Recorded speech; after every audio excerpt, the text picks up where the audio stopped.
నీ భక్తిహీనతను, నీ దురాశలను, నీ అసహన కార్యాలని ఆయన దగ్గర ఒప్పుకుంటే నేను కడుగుతాడు, నేను సిద్ధీకరిస్తాడు.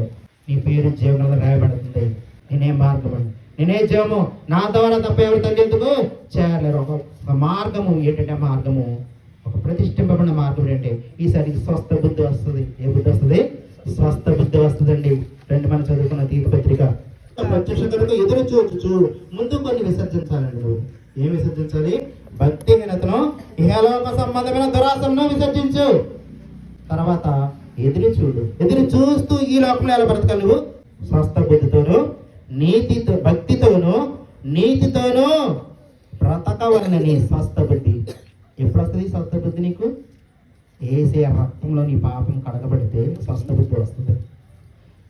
క్రీస్తులో ఉండి నూతన సృష్టి అయిపోతావు.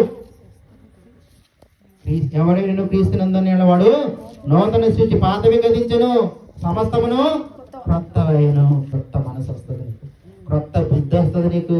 ప్రేమిస్తావు, ప్రభువులా ప్రేమిస్తావు అందరినీ, ప్రభువులా క్షమిస్తావు అందరినీ, ప్రభువులాగే నీతిగా బ్రతుకుతావు.